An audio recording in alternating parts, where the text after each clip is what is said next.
장차 예수님의 영광스러운 모습으로 변화될 소망을 가진 하나님의 자녀들은 몇 가지 면에서 계속 성장 성숙해야 합니다.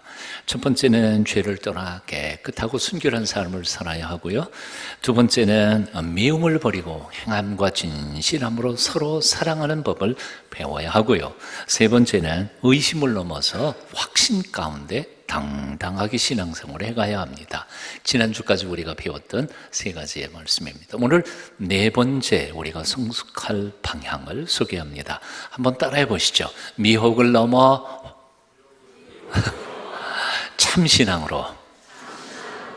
미혹을 넘어서 참신앙, 참진리로 나아가야 할 것입니다. 거짓말, 가짜가 세상에 너무 많기 때문에 그렇습니다. 자, 우선 영상 하나 보시도록 하겠습니다. 이 총회에서 만든 영상입니다.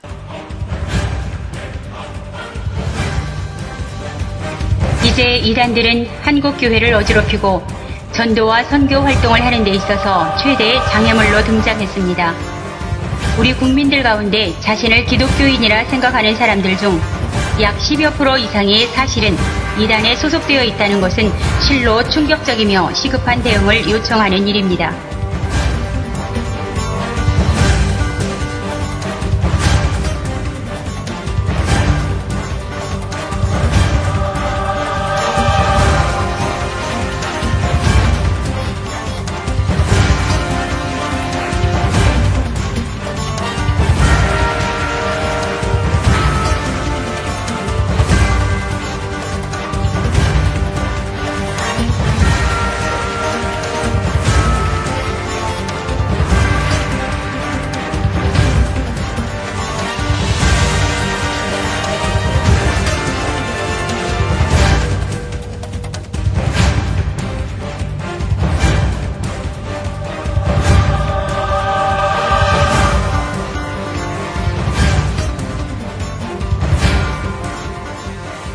이단들에 미혹되어 교회를 떠나거나 교회에 적대적인 성도들의 숫자가 급증하고 있습니다.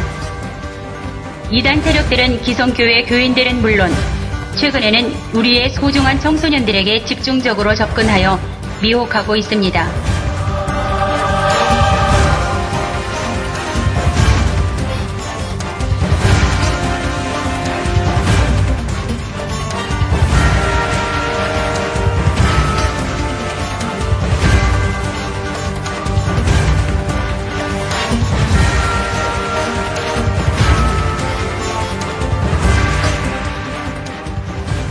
이들은 기성교회와 같이 자선사업이나 문화활동, 그리고 스포츠 활동을 통해 자신들의 이미지 개선을 시도하고 있으나 사실은 양의 탈을 쓴 이리들입니다.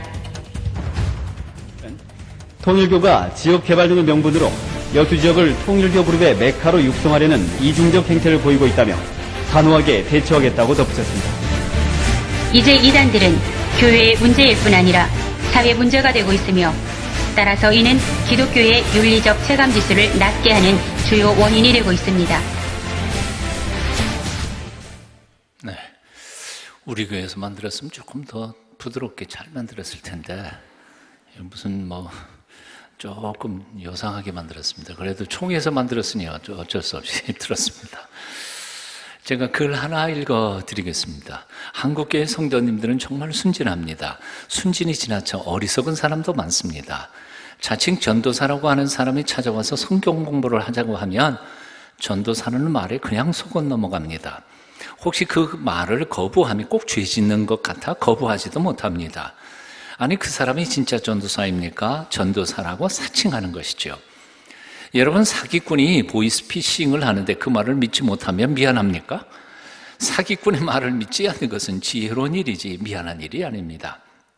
만에 하나 그 사람이 진짜 전도사라 해도 전혀 미안할 것 없습니다. 다른 교회 성도를 찾아가서 자기와 성경 공부하자고 하는 사람이라면 참된 목자가 아니라 양도둑일 뿐입니다. 그런 말 안 들어도 미안할 것 없습니다. 오히려 그런 사람을 거부하는 것이야말로 지혜로운 일일 것입니다. 동의하세요? 예, 참. 이 글을 읽으면서 참 재밌는 이야기 들은 게 생각이 나요. 우리 교회 권사님이시거든요. 권사님이 처녀 시절에 자기 친구가 시집 간다고 신랑감하고 선 보러 가는데 같이 가자. 그래서 친구들끼리 다 몰려갔대요. 빵집에 갔는데 워낙 그 친구들이 많이 몰려가고 그 신랑감 되는 사람이 온팍 바가지를 쓴 겁니다. 빵값 다 치르느라고. 이제 신랑감을 내보낸 다음에 친구들이 물었습니다. 너 시집 갈래? 안 갈래? 그 남자한테. 그랬더니 그 친구가 뭐라고 말하느냐 하면 그렇게 바가지 씌워놓고 내가 시집을 어떻게 안 가냐. 그러고 시집 갔대요. 시집 갔대요.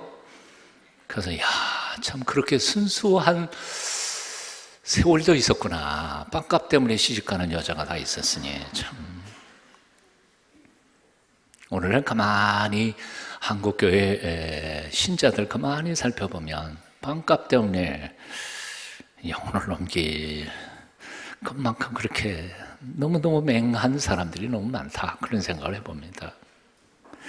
오늘 1절 말씀 여러분 한번 같이 읽어보실까요? 함께 읽습니다. 시작. 사랑하는 자들아 영을 다 믿지 말고 오직 영들이 하나님께 속하였나 분별하라. 많은 거짓 선지자가 세상에 나왔습니다. 첫 번째 말씀, 사랑하는 자들아 영을 다 믿지 말라. 기독교인이라고 목사라고 전도사라고 장로님이라고 와서 접근해서 얘기한다고 다 믿어서는 안 된다 그 말입니다.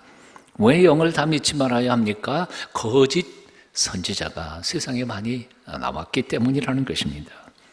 겉으로는 참 신앙의 모습으로 별하별 기독교의 직함을 가지고 다가오지만 실상은 가짜가 많다는 것입니다. 자, 질문 하나 있습니다. 가짜가 왜 많을까요? 이유가 뭡니까? 이유는 간단합니다. 진짜가 있으니까 가짜가 있는 거죠. 진짜가 없는데 가짜 나온 거 보셨어요? 없어요. 그런 건 없어요. 진짜가 있으니까 가짜가 나온 거예요. 그리고 또 하나 질문해 볼까요? 진짜가 조금 좋으면 가짜도 조금 나오지만 진짜가 정말 좋은 명품이면 가짜는 많이 나와요. 모르셨구나. 기독교의 복음이 정말 생명력 있고 진짜니까 가짜가 그렇게 많은 거예요. 어떤 멍청한 사람들은 가짜가 이렇게 많은 거 보니까 에이 아무도 안 믿어. 그래서 그것도 포기해버려요. 믿음도. 그것처럼 어리석은 일이 어디 있어요. 예? 가짜가 많다고 명품은 존재하는 것을 나는 믿지 못하겠다. 그리고 명품도 포기해버리는 것이야말로 얼마나 어리석은 일이겠어요. 사랑하는 여러분, 기독교 신앙 복음은 너무너무 좋은 명품이기에 가짜도 많다는 사실을 기억하시고요. 그걸 포기할 게 아니라 분별해서 가짜를 분별하고 온전한 생명력 있는 복음을 발견하시고 그 복음 안에서 영생을 누리게 되시기를 축원합니다. 사실 하나님이 살아계시니까 그 하나님을 빙자로 거짓 선지자 노릇한 사람이 역사 속에도 많고 지금도 많은 법입니다. 예레미야 14장 15절 이하에 보니까 하나님이 이렇게 말씀하십니다. 그러므로 내가 보내지 아니하였어도 내 이름으로 예언하여 이르기를. 뭐라고요? 하나님께서 보내지 않았어요. 그런데 지가 하나님이 보냈다고 거짓말하는 거짓 선지자들이 예레미야 시대 때도 있었다는 거예요. 그리고 지금도 있다는 거예요. 종말이 되어 갈수록 그런 가짜들은 더 많이 나타난다고 말합니다. 베드로후서 2장 1절입니다. 이와 같이 너희 중에도 거짓 선생들이 있으리라.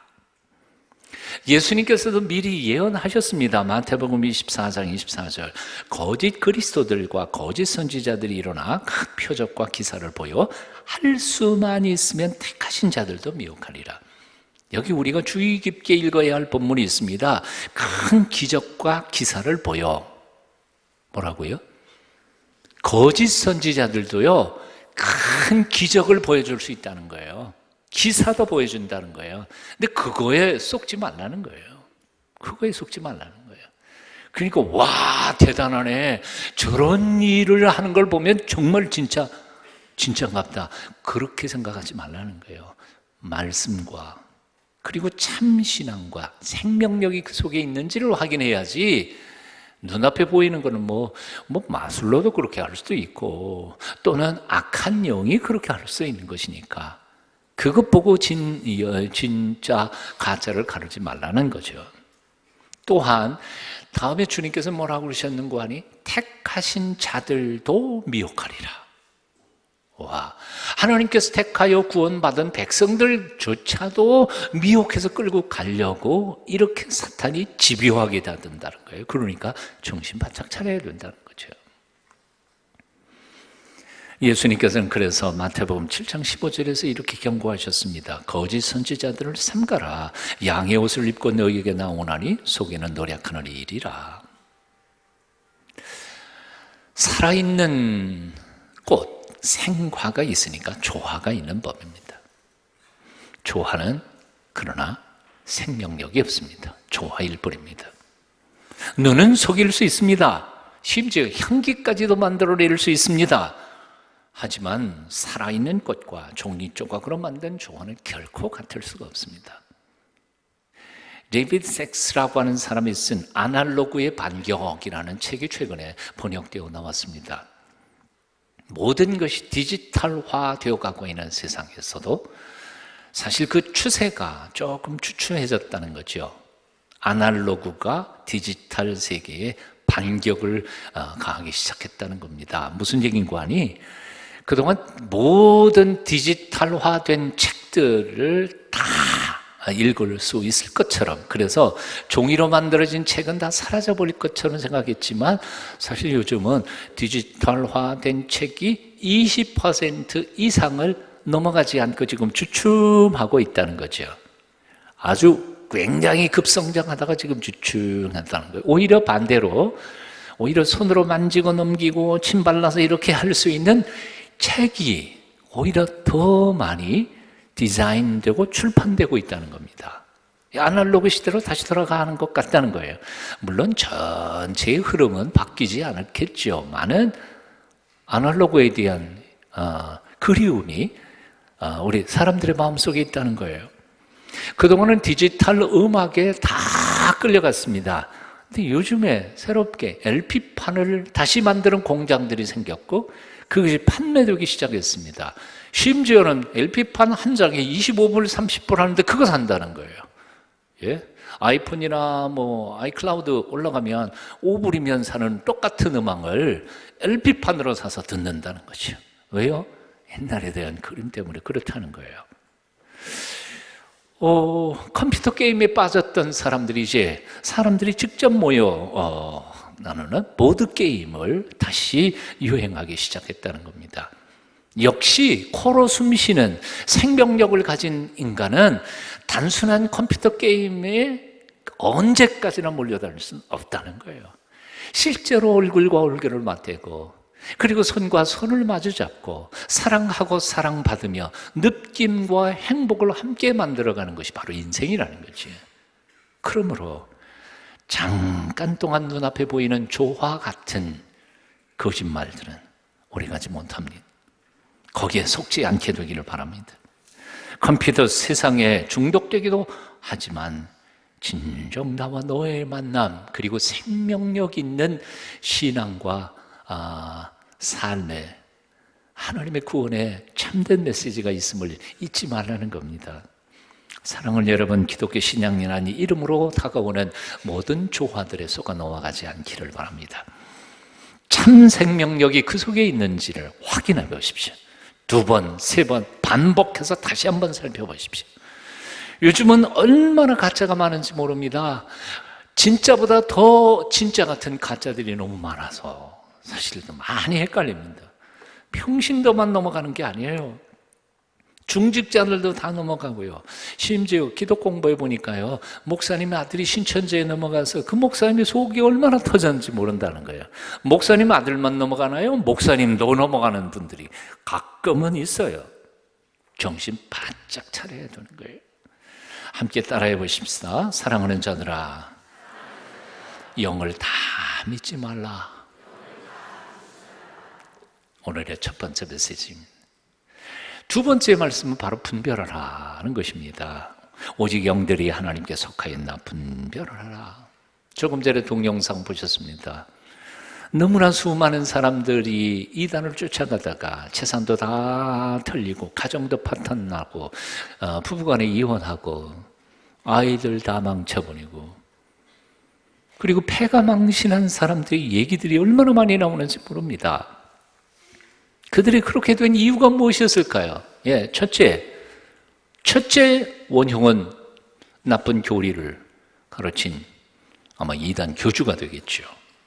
그러나 두 번째, 궁극적으로는 그걸 속아 넘어가서 거기 따라간 사람들이 사실은 궁극적으로 잘못 아니겠습니까? 목사라 그러면 목사인 줄, 다 목사인 줄 알고, 전도사 그러면 다 전수한 줄 알고 쫓아갔다가 그만 거기서 그냥 다 날려버린 사람들. 사기꾼도 나쁜 사람이지만 사기당하는 자기 자신도 사실은 지혜롭지 못한 것이죠. 이런 얘기 들어본 적 있어요? 목사님 믿었다가 내 인생 망했다. 그런다고요. 다 목사라고 생각하니까. 자기 입으로 목사라 그러는 사람이 다 목사입니까? 신학교 제대로 나오지도 않았고 경력도 뭔지도 모르고 그냥 스스로 목사라 그러면 다 목사인 것처럼 착각하는 사람들. 그래서 목사님이라 낯선 목사님이 나타나거든 신원조회 다 하세요. 진짜예요. 지혜로운 사람들이 돼야 돼요. 평신도들도. 사실 어떻게 보면 목사를 믿고 신뢰하는 것은 정말 좋은 미덕이고요. 사실 신앙생활하는 데에 꼭 필요한 것이라고 생각합니다. 여러분 거꾸로 놓고 생각해 보십시오. 서정호 목사 설교마다 정말요 수상한 거 아니야? 그리고 이렇게 꼬집고 저렇게 꼬집고 그러면서 의심하면서 들으면 그게 은혜가 되겠어요? 이게 은혜가 되겠어요? 은혜 안 돼요. 그러니까 목사님 내 생각으로는 좀 다르고 그리고 내 논리하고는 조금 다른 것 같아도 목사님이 신학 전공했고 목사님 거짓말 안 할 뿐이니까 아멘 하고 받을 때 그게 은혜가 되는 거죠. 그러나 그렇다고 해서 목사의 설교, 목사의 가르침을 깊이 분별하지도 못한 채 맹목적으로 믿는 것은 결코 옳은 신앙의 태도는 아니라는 겁니다. 그동안 한국 교회가 이런 어려움을 겪고 있는 것은 목사님들이요 평신도들을 너무 무식하게 내버려 두었기 때문에 평신도들이 성경적 분별력을 가지고 있지 못하기 때문에 제 마음대로 한 대가가 바로 이 한국 교회 지금 어려움을 겪고 있는 것이죠. 안 그래요? 저를 믿어도요, 성경 속에서 확인 좀 하세요. 마틴 루터가 종교개혁을 한 지 500주년이 되는 해가 올해입니다. 종교개혁은 어떻게 시작됐을까요? 그 배경부터 깊이 생각하셔야 합니다. 종교개혁의 시작은 바로 문예부흥에서부터 시작했습니다. 문예부흥이라고 하는 것은 그동안 중세교회가 진리를 가로막는, 진리를 연구하고 찾아내는 것에 대해서 교회적인 권력으로 내리 탄압했습니다. 그러나 인문학적인 열정과 그리고 지성인들의 탐구 열정으로 말미암아 문예부흥이 일어나기 시작합니다. 그것은 필수적으로 성경에 대한 다시 공부가 시작됩니다. 사실 중세 때에는 성경이 헬라어와 히브리어로 기록되어 있었습니다. 그걸 번역한 게 라틴어 번역이었습니다. 그런데 라틴어를 읽을 줄 아는 사람은 꽤 공부를 좀 한 사람들입니다. 아마도 전체 인구의 0.몇% 정도가 될 겁니다. 심지어는 기록에 의하면요, 신부님들도 라틴어 공부를 못한 무식한 신부님도 많으셨다고 합니다. 라틴어를 모르면 헬라어 히브리어 했겠습니까? 라틴어도 모르는데 히브리어 헬라어를 했겠습니까? 그러니까 신부님도 성경을 모릅니다. 무식한 신부님이 강론을 하시니까 그 강론이 맞겠습니까? 다 지 생각대로 하는 거죠. 그러니까 무식한 교회의 무식한 신자들이 겨우 그렇게 무식해서 그 성경 진리를 어떻게 가르칩니까? 할 수 없이 여러분 유럽에 가면 스테인 글라스 있잖아요. 스테인 글라스에 다 그림 있고 형상이 있고 그것 보고 스토리 얘기해 주는 겁니다. 왜요? 성경을 못 읽으니까. 다 그거 보고 신앙생활 하는 거예요. 그런데 문해부흥기에 전문가들이 성경을 번역하기 시작했습니다. 아시는 것처럼 마틴 루터는 라틴어 성경, 헬러 히브리어를 전공한 수도사로서 독일어 성경을 번역하기 시작합니다. 금지된 일이었는데 몰래 숨어서 번역합니다. 그리고 독일어 성경이 출판됐습니다. 독일 국민들이 평신도라 할지라도 자기 모국어니까 성경을 읽기 시작합니다.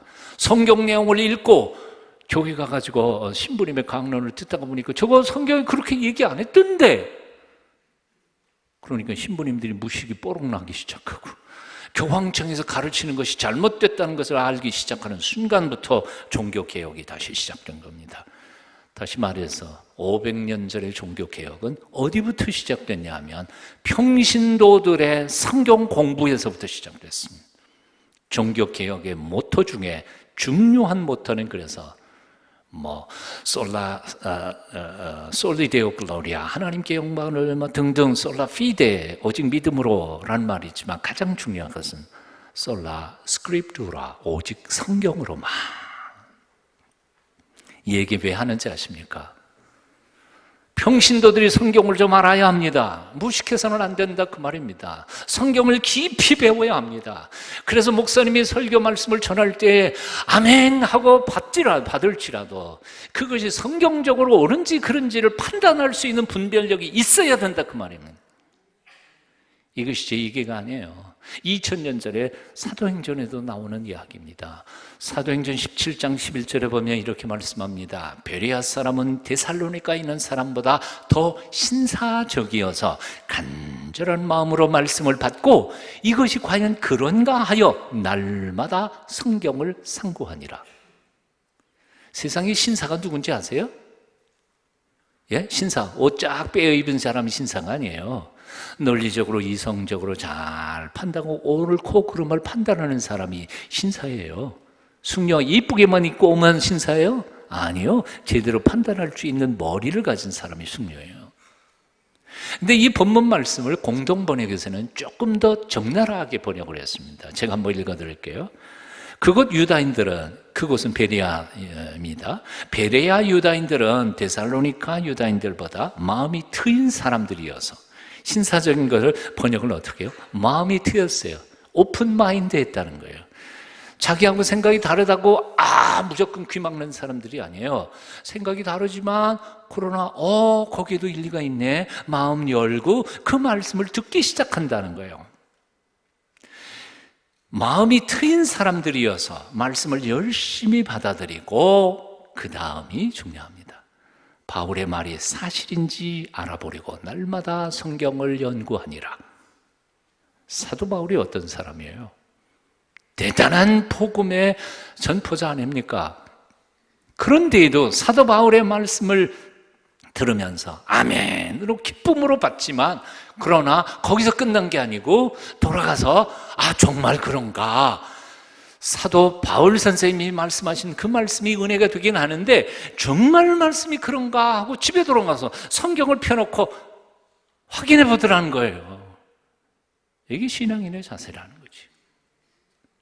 나는 여러분들이 서정호 목사 설교를 들으면서 아멘 하고 은혜 받는 거, 믿어주는 거 너무 고마워요. 하지만 거기서 끝나셔서는 안 돼요. 집에 돌아가셔서 정말 오늘 받은 은혜의 말씀이 정말 그런가 성경을 펴놓고 한번 확인해 보시라는 거예요. 그리고 이렇게 말해야 되는 거예요. 우리 서 목사님 그렇게 말씀하셨어, 그러니까 그냥 믿어. 그러면 돼요, 안 돼요? 그러면 안 되죠. 서 목사가 하나님입니까? 예수님입니까? 서 목사 말을 틀릴 수도 있지 않아요. 그러니까 그렇게 말해서는 안 돼요. 어떻게 해야 돼요? 목사님 말씀 듣고 은혜를 받고 내가 성경을 찾아보니까 성경에서 하나님이 이렇게 말씀하셨어. 그래야 정확한 거 아니에요? 아멘이시죠. 그럼 성경 공부 안 하고도 예수 믿는다고 큰소리 치지 마세요. 말씀을 묵상하면서 날마다 확인해야죠. 옆에 있는 사람 얼굴 쳐다보시면서 연습 좀 하겠습니다. 앞으로 서정호 목사 때문에 망했다는 말 하지 맙시다. 예, 한번 해봤어요. 꼭 하라는 말 아니에요.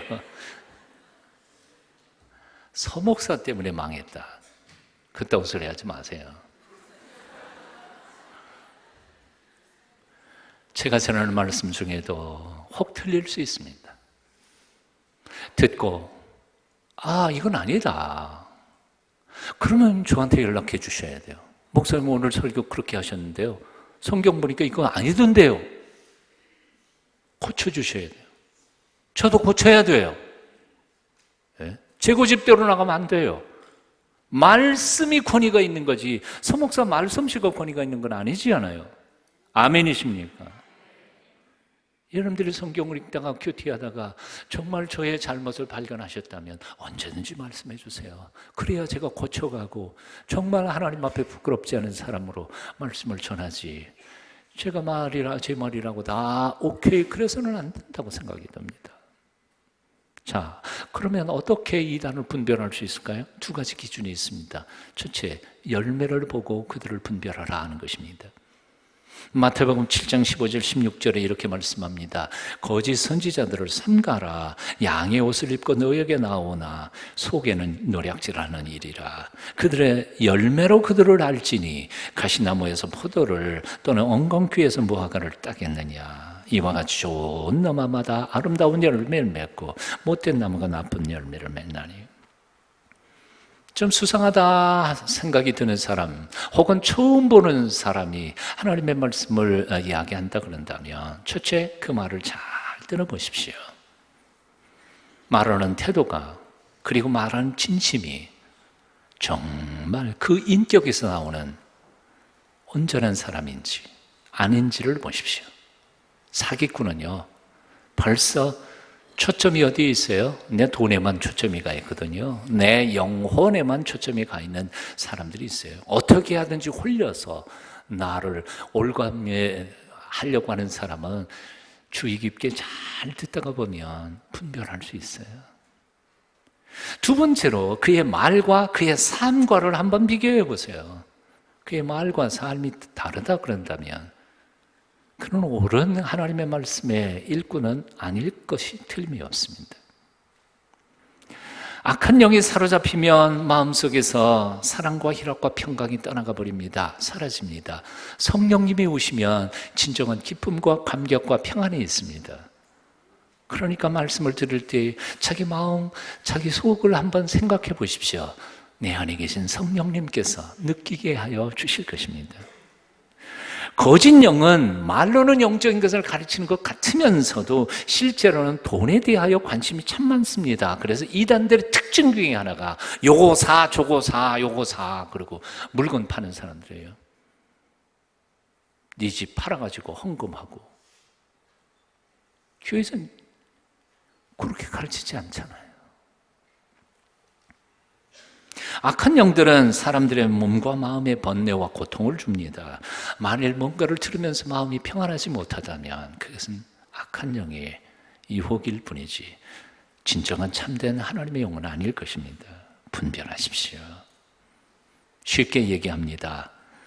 악령이 제 아무리 양의 가죽을 쓰고 온다 하더라도 그 열매, 즉 언어와 행실을 주의 깊게 살펴보면 정체를 알 수 있게 될 것입니다. 어떤 이단들은 많은 살인을 저지릅니다. 앞에 우리가 동영상 봤던 그 이단들 중에요. 드러나지 않아서 그렇지 살인한 집단들이 있습니다. 수많은 음행을 저지르기도 합니다. 교묘한 교리를 가지고 음행을 조장하는 것이라면 분명히 이단입니다. 거짓말로 사람을 속여서 데려오는 것을 지혜라고 전략이라고 말합니다. 신천지의 사람들, 그들의 내부 교육 자료를 보면 거짓말을 얼마든지 하라는 거죠. 네. 목적만 이루면 된다는 거예요. 사람 꼬여오도록. 거짓말로 사람을 꼬여오도록 하는 게 이 정상이 아닌 겁니다. 조심하십시오. 쉽고 간단하게 말하면 상식적으로 윤리적으로 판단해서 아닌 것은 아닌 겁니다. 예? 됐어요? 상식적으로 윤리적으로 생각해 봐가지고 아닌 건 아닌 거예요. 교회를, 아니, 가정을 깬다든지, 부부 사이를 이간질한다든지, 부모와 자식 간을 잘라놓다든지, 가정을 풍지박산 만들어낸다든지, 재산 다 팔아가지고 바쳐라 하든지 하는 건 아닌 거예요. 간단해요. 두 번째 기준이 있습니다. 예수님에 대한 신앙 고백만 돌아보시면 됩니다. 이단 교리는 겉으로는 그럴듯하지만 속으로 파고 들어가 보면 전혀 다른 때가 많습니다. 그래서 대부분의 이단들이 뭐냐면 내가 제2의 예수다 그런 사람이 있고요. 내가 재림한 예수다 그렇게 온 사람도 있고요. 심지어는 내가 하나님이다 그런 사람들이 있고요. 그런 걸 믿고 쫓아다니는 사람들이 있으면 참 희한해요. 네? 어떻게 그걸 믿을 수 있을까? 우리는 상상으로 그렇게 생각하지만 사실은요, 어떨까요? 멍청한 사람이 그걸 믿을까요? 똑똑한 사람이 믿을까요?